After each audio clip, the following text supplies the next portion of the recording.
guys are really moving. The suspect careens through the streets, leading police on a dramatic chase. The car nears a crowded intersection. He's coming up on a red light.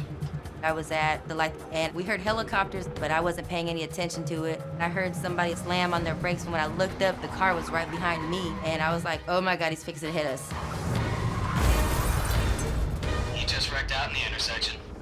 My name is Jessica Leisman, and I survived a hit-and-run accident. I went to work that morning, and I got off to go pick up my daughter. Picked up my son first from football practice, then I was on my way to pick her up from the after-school program that she was in. I was at a standstill at the red light. My foot was on the brake, and then boom, he hit us.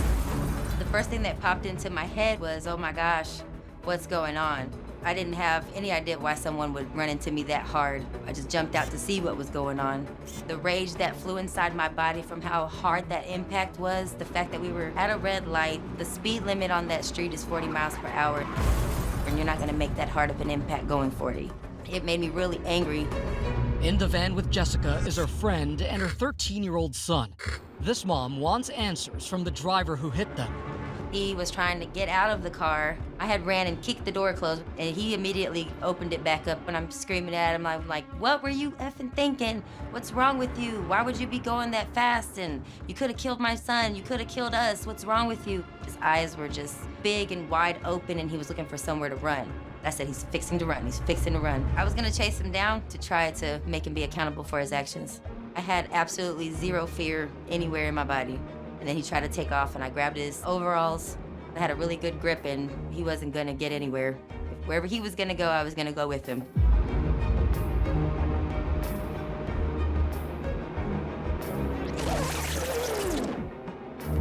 With the help from her passenger friend, the carjacking driver is taken down and turned over to police. And the cop actually had to come and tell me, hey, okay, we got him now. It's just adrenaline when you think about your kids and you think about their safety. I was asking my son if he was okay, and he told me that he was hurt, and I asked him where, and he's like, everywhere. He checked out to be perfectly fine, and what the doctor said was that he was in shock from the situation, because he's never been in a situation like that. The other gentleman that was in the other vehicle that got hit was actually a year later still hurting from that car accident. So someone did end up getting very hurt from his actions. The accident was a painful reminder that Jessica had recently lost her 4-year-old son to a condition he had since birth. This happened not even a whole year after he passed away. So I was still kind of on edge about the safety of my kids and just trying to recover from the loss. As soon as we got hit, the thing that popped into my head was losing another child. I had turned around and I checked on my son to make sure that he was okay. He was in the middle row. My baby that passed away always sat in the car on that side too. So it was like a natural instinct to be that upset, that angry. The only thing that kept playing over and over and over in my brain that could have lost another child. Adding to the emotion of the moment, Jessica also lost her mother just months before the crash. When I look back on it, I always feel like my mom and my baby were there. Mainly my mom looking out, making sure that we were okay, because she was always our protector. She was always the one making sure we were okay. It's a miracle none of us got hurt. This video went viral, and as a result of her instinct to protect her family, Jessica earned a nickname. I couldn't go anywhere without someone saying, hey, there's Mama Bear, there's Mama Bear. I never felt like a victim, ever. You were a victim if you make yourself a victim. You have to stand up for yourself.